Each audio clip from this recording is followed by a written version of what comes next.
ये चार दोस्त चुतिया बनाने के लिए ट्रिप पर जाते हैं, लेकिन इन सब दोस्तों को क्या पता था कि ये ट्रिप इन सब की आखिरी ट्रिप होगी। ट्रिप के दौरान से सब एक ऐसी जगह पर फंस जाते हैं जहां पर एक बहुत खतरनाक आदमी इन सबको मारकर भगवान को बलि देना चाहता है, जिसने कुछ साल पहले चंद शक्तियों के लिए अपनी मां को भी मार दिया था। तो आइए इस कहानी को शुरू से समझते हैं। दोस्तों, कहानी की शुरुआत होती है घने जंगल को दिखाते हुए, जहां हम एक लड़की को मदद की गुहार लगाते हुए देखते हैं। उसकी पूरी बॉडी खून से लथपथ थी और चेहरे पर कई जख्म थे। वो धीमी आवाज में पूछती है कि क्या यहाँ पर कोई है। तभी उसे पीछे से एक बच्चे के हंसने की आवाज सुनाई देती है। वो पीछे मुड़कर देखती है, पर वहाँ पर कोई भी नहीं होता। ये देखकर वो लड़की बहुत ज्यादा डर जाती है और भागना शुरू कर देती है। वो एक चट्टान के पीछे खड़ी होकर खुद को छुपाने की कोशिश करती है। तभी उसके कानों में अपने फोन की रिंग पहुंचती है। वो जल्दी से फोन उठाती है और झाड़ियों के पीछे छुपकर अपने पापा से बात करती है, लेकिन दूसरी तरफ से कोई भी आवाज नहीं आती है। वो लगातार फोन पर रोती रहती है और अपने फादर से मदद करने के लिए कहती है, लेकिन अचानक उसके सामने एक शख्स आ जाता है जो उसे बेरहमी से मारने के बाद घसीटते हुए यहाँ से ले जाता है। इसके बाद कहानी चार दोस्तों पर शिफ्ट होती है, जहां हम एंड्रिया नाम की लड़की को अपने बॉयफ्रेंड राहुल और दो बेस्ट फ्रेंड रेबेका और विकी के साथ कार में बैठे हुए देखते हैं। ये चारों असल में इटली के एक विला में बैचलर पार्टी करने के लिए जा रहे थे। रास्ते में हंसी मजाक करते हुए खूबसूरत सफर के बाद आखिरकार उस गेस्ट हाउस तक पहुंचते हैं और देखते हैं कि गेट पर एक शख्स हाथ में बंदूक लिए बैठा है, जिसके लंबे लंबे बाल थे और वो दिखने में भी काफी अजीब था। इसलिए चारों दोस्त थोड़ा डर जाते हैं। एंड्रिया कार से नीचे उतरकर उस शख्स से पूछती है कि आखिर वो कौन है और उसके पास ये बंदूक क्यों है। इस पर वो जवाब देते हुए कहता है कि वो इस गेस्ट हाउस का केयरटेकर है और ये बंदूक सेफ्टी के लिए अपने पास रखता है। दरअसल ये गेस्ट हाउस जंगल के बीचों बीच है, इसलिए यहाँ जंगली जानवरों का खतरा बना रहता है, जिनसे सेफ्टी के लिए केयरटेकर को अपने पास बंदूक रखनी पड़ती है। ये सुनकर एंड्रिया भी उसकी बात पर यकीन कर लेती है और फिर अपने दोस्तों के साथ गेस्ट हाउस के अंदर जाने लगती है। लेकिन विक्की अंदर जाने के बजाय अपने फॉलोअर्स के लिए बाहर ही सेल्फी लेना शुरू कर देती है, जिस पर राहुल उसे कहता है कि तुमने मुझसे वादा किया था कि तुम फोन का इस्तेमाल नहीं करोगी। ये सुनने के बाद विक्की उसे अपना फोन दे देती है। राहुल इन तीनों को छोड़ने के बाद यहाँ से चला जाता है और एंड्रिया कैमरा निकालकर रेबेका और विक्की के साथ एक सेल्फी लेती है। इसके बाद फिर तीनों अपने अपने कमरे में पहुंच जाती हैं। एंड्रिया को केयरटेकर ने एक वॉकी टॉकी भी दिया था, ताकि अगर उन्हें कोई प्रॉब्लम है तो वो उसे बता सके। इसके बाद तीनों अपने अपने सामान को अनपैक करती हैं और छुट्टियों को फुल एंजॉय करने का मन बना लेती हैं। थोड़ी देर बाद हम रेबेका और एंड्रिया को झूले पर बैठे हुए देखते हैं, जो एक दूसरे से कुछ बातें कर रही थीं। फिर एंड्रिया उसे अपने साथ रूम में ले जाती है, जबकि उसका वॉकी टॉकी वहीं झूले पर रह जाता है। इसके बाद हम रेबेका को नहाते हुए देखते हैं, जिसे ऐसा फील होता है जैसे मानो उसे कोई देख रहा है। इसलिए वो बाथरूम से बाहर निकलकर लॉन में आ जाती है और इधर उधर देखने लगती है। तभी उसके पास विकी आती है, जिसे रेबेका सब कुछ बता देती है। वो उससे कहती है कि शायद वो केयरटेकर होगा, क्योंकि वो उसे भी देख रहा था। इतना कहने के बाद दोनों एक दूसरे को किस करने लगती हैं और केयरटेकर उनकी तस्वीर खींचकर एक वॉल पर चिपका देता है, जिसके बराबर में एंड्रिया की फोटो पहले ही लगी हुई थी।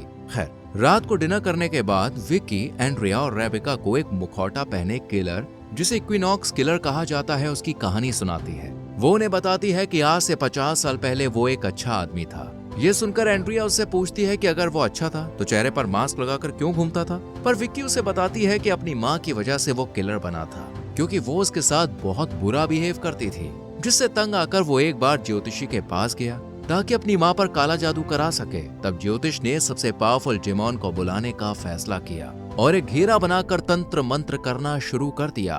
उन्होंने किलर से कहा कि बस ये घेरा टूटना नहीं चाहिए, लेकिन वो डीमन इतना चालाक था कि उसने किलर के जहन के साथ हेर फेर करके उसे घेरा तोड़ने पर मजबूर कर दिया और उसकी बॉडी में घुसकर उसे अमर बना दिया। साथ ही उससे कहा कि अगर उसे जिंदा रहना है तो हर साल उसे एक इंसान की बलि देनी होगी, और अगर उसने ऐसा नहीं किया तो वो उसे मार देगा, जिस तरह ज्योतिष को मारा।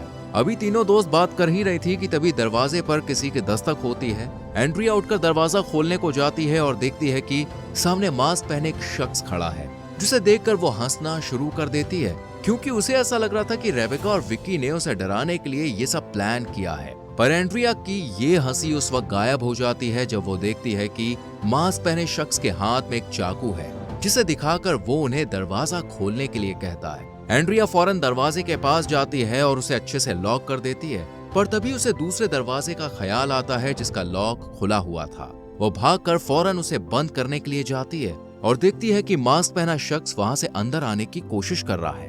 एंड्रिया जल्दी से रेबेका के साथ मिलकर उसे लॉक कर देती है। अब क्योंकि इनके पास फोन नहीं था जिससे कॉल करके पुलिस को बुलाया जा सके, इसलिए एंड्रिया घर में ही एक हथियार ढूंढने को कहती है और जब अपने बैग में चेक करती है तो उसे एक चाकू मिल जाता है। इधर विक्की खुद को रूम में लॉक कर लेती है, पर उसके चेहरे पर अजीब सी मुस्कान थी। वो दरवाजा खोलकर मास्क पहने शख्स को अंदर बुला लेती है। वहीं एंड्रिया ने अब खिड़की और दरवाजे के नीचे कांच के टुकड़े बिछा दिए थे। रेबेका उससे कहती है कि वो बाहर वॉकी टॉकी लेने जा रही है। इतना कहने के बाद वो फौरन बाहर पहुंच जाती है और वॉकी टॉकी को उठाकर तुरंत ही कमरे में आ जाती है, जिसके बाद एंड्रिया केयर टेकर से कांटेक्ट कर उसे मास्क पहने शख्स के बारे में बताती है और मदद करने के लिए यहाँ बुलाती है। लेकिन जब वो अपने रूम में वापस आती है तो देखती है कि रेबेका और विक्की दोनों वहां नहीं है, जबकि खिड़की खुली हुई है। एंड्रिया धीरे से उसे बंद करती है और अपनी जान बचाने के लिए खुद को रूम में लॉक कर लेती है, पर अचानक उसे पीछे से किसी की आवाज सुनाई देती है। एंड्रिया जैसे ही पीछे मुड़ती है तो उसे वहां वही शख्स दिखाई देता है जो एंड्रिया पर हमला करने के लिए आगे बढ़ता है। पर इससे पहले कि वो उसे नुकसान पहुंचा पाता, एंड्रिया खुद चाकू से उस पर वार करके उसकी जान ले लेती है। और पास जाकर जब उसे देखती है तो एंड्रिया को पता चलता है कि उसके पास जो हथियार था वो असल में सिर्फ एक खिलौना था। इतने में यहाँ रेबेका, विक्की और राहुल हाथ में शैंपेन लिए हंसते हुए आते हैं, जो अंदर का नजारा देखकर सन्न रह जाते हैं। दरअसल इन तीनों ने ये सब एंड्रिया को डराने के लिए किया था और वो मास्क पहना शख्स कोई किलर नहीं बल्कि एक एक्टर था जिसकी जान अब जा चुकी थी। विक्की जेल जाने से बचने के लिए बॉडी को छुपाने की एडवाइस देती है, जिस पर एंड्रिया भी हामी भर देती है और राहुल से कहती है कि उन्हें केयर टेकर के आने से पहले बॉडी को ठिकाने लगाना होगा। पर उन्हें ये नहीं पता था कि केयर टेकर ने खिड़की पर खड़े होकर उनकी बात सुन ली है। वो अचानक एंड्रिया को शूट कर देता है। ये देखकर विक्की डर की वजह से बाहर भाग जाती है। हालांकि रेबेका उसे जाने से रोकती है पर वो उसकी एक नहीं सुनती। केयर टेकर जब विक्की को अकेला भागते हुए देखता है तो वो उसे भी शूट करने की कोशिश करता है, पर वो किसी तरह बचकर जंगल में भाग जाती है। इधर रेबेका राहुल को फौरन यहाँ से चलने के लिए कहती है, लेकिन वो एंड्रिया को खोने के गम में डूबा हुआ था। इतने में यहाँ मास्क मैन आ जाता है जो राहुल पर हमला करने की कोशिश करता है, पर रेबेका तुरंत एक हथियार उठाकर उसके सर पर वार कर देती है और राहुल को लेकर फौरन यहाँ से भागने लगती है।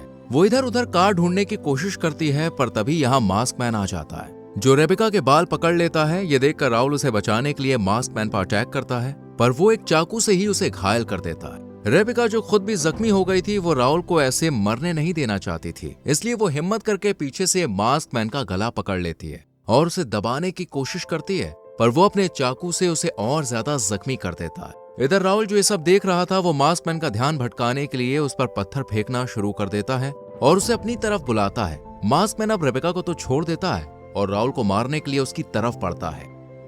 राहुल मौके का फायदा उठाकर रेबेका को कार की चाबी दे देती है ताकि वो उसमें से फोन निकालकर पुलिस को कॉल कर सब कुछ बता सके।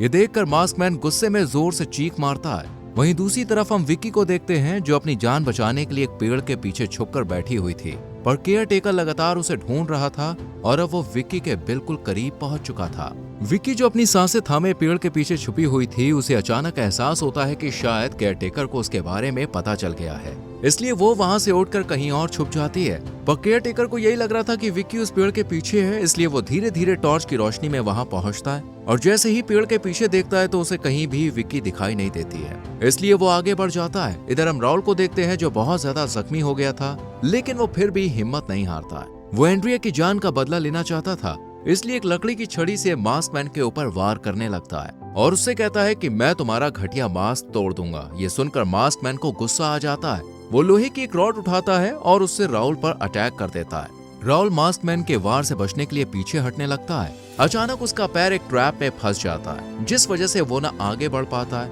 और न ही पीछे जा पाता है। राहुल जोर जोर से चीखना शुरू कर देता है, क्योंकि अब उसे एहसास हो गया था कि वो शायद जिंदा नहीं बच पाएगा। उसके चीखने की आवाज रेबेका के कानों में भी पहुंचती है, इसलिए वो फौरन चाबी लेकर उस जगह पहुंच जाती है जहां उनकी कार खड़ी थी। पर वो ये देखकर दंग रह जाती है कि यहाँ अब कुछ नहीं था, यानी उनकी कार गायब हो चुकी थी। रेबेका विक्की को आवाज लगाने लगती है, लेकिन तभी वहां पर एक बच्चा आकर उसे शांत रहने का इशारा करता है, लेकिन वो कौन था और कहां से आया था ये बात रेबेका को समझ नहीं आ रही थी।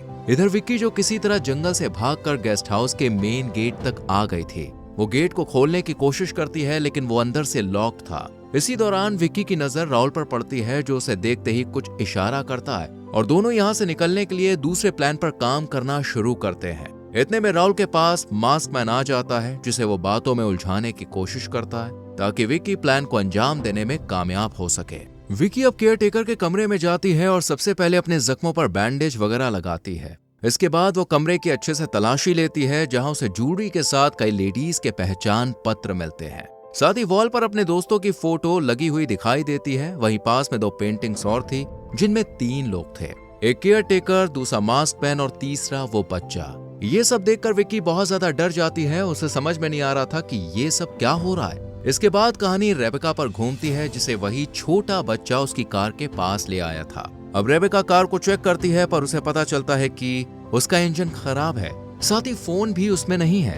ये देखकर वो बहुत ज्यादा परेशान हो जाती है, लेकिन तभी वो लड़का उसे कॉल करने के लिए लैंडलाइन फोन देता है, जिसके जरिए रेबेका पुलिस को कांटेक्ट करने की कोशिश करती है। लेकिन वो फोन काम नहीं करता, क्योंकि उसकी लाइन कटी हुई थी और ये काम उसी बच्चे का था जो अचानक अपनी जेब से एक इंजेक्शन निकालकर रेबेका पर हमला करना शुरू कर देता है। वो बुरी तरह से घायल हो जाती है और उस बच्चे को जोर से धक्का दे देती है, जिस वजह से वो जमीन पर गिरकर बेहोश हो जाता है। इतने में आवाज सुनकर केयरटेकर भी यहाँ आ जाता है, जो बच्चे को इस तरह जमीन पर पड़ा हुआ देखकर घबरा जाता है और उसे होश में लाने की कोशिश करता है। रेबेका उससे पूछती है कि वो ये सब क्यों कर रहा है। तब वो खुलासा करते हुए बताता है कि मास्क मैन वही शख्स है जिसने अपनी माँ पर काला जादू करवाने के लिए ज्योतिष का सहारा लिया था।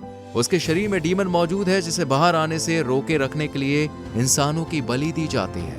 अगर उन्होंने ऐसा नहीं किया तो वो दुनिया में तबाही मचा देगा। यहाँ पर हमें पता चलता है कि मूवी की शुरुआत में हमने जो लड़की देखी थी वो भी इन्हीं का शिकार थी। हालांकि रेबेका को उसकी बात पर यकीन नहीं होता, बल्कि उसे ऐसा लगता है कि केयरटेकर अपने क्राइम को छुपाने के लिए झूठी कहानी बना रहा है। इसलिए वो फोन के रिसीवर से उसके सर पर वार कर देती है और तब तक मारती रहती है जब तक कि उसकी जान चली नहीं जाती। इसके बाद रेबेका उसकी गन उठाती है और विक्की और राहुल को बचाने के लिए निकल पड़ती है। इधर हम देखते हैं कि मास्क मैन ने विक्की को पकड़ लिया है और वो उसका गला दबाने की कोशिश कर रहा है। विक्की किसी तरह पीछे पड़ी एक बंदूक को चुपचाप उठा लेती है, पर अनजाने में खुद के हाथ पर ही शूट कर देती है और फिर मास्क मैन को मारने की कोशिश करती है, लेकिन वो एक ही वार में विक्की को इस दुनिया से रुखसत कर देता है। वहीं दूसरी तरफ रेबेका हाथ में गन लिए फिर से गेस्ट हाउस में कदम रखती है। तभी उसकी नजर पेड़ के पास बैठे राहुल पर पड़ती है, जिसके पैर में ट्रैप फंसा हुआ था। वो उस ट्रैप को निकालने में लग जाती है, लेकिन राहुल उससे कहता है कि तुम्हें यहाँ से चले जाना चाहिए। पर रेबेका उसे इस तरह से अकेले छोड़कर जाना नहीं चाहती थी, इसलिए वो ट्रैप को फिर से खोलने की कोशिश करती है, लेकिन वो राहुल के पैर में बुरी तरह से गड़ चुका था, जिस वजह से उसे बहुत तकलीफ हो रही थी। इसलिए वो रेबेका से कहता है कि वो उसे इसी हालत में छोड़ दे और जाकर विक्की को बचाए, जो केयरटेकर के रूम में है। ये सुनते ही रेबेका वहाँ पे पहुंच जाती है और देखती है कि मास्क मैन ने विक्की को मार दिया है। उसकी बॉडी देखकर वो बुरी तरह से टूट जाती है, पर राहुल को बचाने के लिए फिर से उसके पास आती है, लेकिन अब वो यहाँ नहीं था। रेबेका उसे चारों तरफ ढूंढती है, तभी उसे पीछे से राहुल के चीखने की आवाज सुनाई देती है। जैसे ही वो पीछे मुड़कर देखती है, तब उसे पता चलता है कि मास्क मैन ने राहुल को भी मार दिया है। वो डर कर यहाँ से बचकर भागने लगती है, लेकिन मास्क मैन उसे बेहोश कर देता है और उसे घसीटते हुए अपने साथ ले जाता है। अंधेरी रात में वो उन सभी की डेड बॉडीज काले बैग में डालकर बलि के लिए एक जगह पर जमा करता है, पर रेबेका अभी जिंदा थी, जो फौरन बैग से बाहर निकलकर वॉल के पीछे छुप जाती है। मास्क मैन अब हर किसी के नाम की कैंडल जलाता है, लेकिन जब वो रेबेका की कैंडल को जलाने की कोशिश करता है तो वो जलती नहीं है, जिसे देखकर वो समझ जाता है कि रेबेका अभी जिंदा है। इससे पहले कि वो कुछ भी कर पाता, अचानक रेबेका उस पर एक चाकू से हमला कर देती है, जिस वजह से वो जमीन पर गिर जाता है। रेबेका को लगता है कि शायद वो मर चुका है, लेकिन मास्क मैन फिर से जिंदा हो जाता है, क्योंकि उसकी बॉडी में डीमन था। वो एक हाथ से रेबेका का गला पकड़ता है और उसे ऊपर उठा देता है। अपनी जान बचाने के लिए रेबेका उसके गले में पड़े एक ताबीज को खींच देती है और उसे मास्क मैन के हाथ पर रगड़ने लगती है, जिस वजह से वो दर्द के मारे चीखने लगता है और रेबेका को छोड़ देता है। मौके का फायदा उठाकर रेबेका उस ताबीज को मास्क मैन के दिल में घुसा देती है और वो पल भर में भस्म हो जाता है, यानी उसकी सारी ताकत उस ताबीज में थी। अगले दिन रेबेका अपनी दोस्तों की आखिरी तस्वीर लेकर यहाँ से चली जाती है और इसी के साथ ये मूवी यहीं खत्म हो जाती है। दोस्तों, आपको ये मूवी कैसी लगी हमें कमेंट सेक्शन में जरूर बताएं। वीडियो को लाइक और शेयर करें और चैनल को सब्सक्राइब करके बेल आइकॉन प्रेस करें जिससे आने वाली वीडियोस आपसे मिस ना हो। मिलते हैं अगली वीडियो में। Till then bye bye, take care.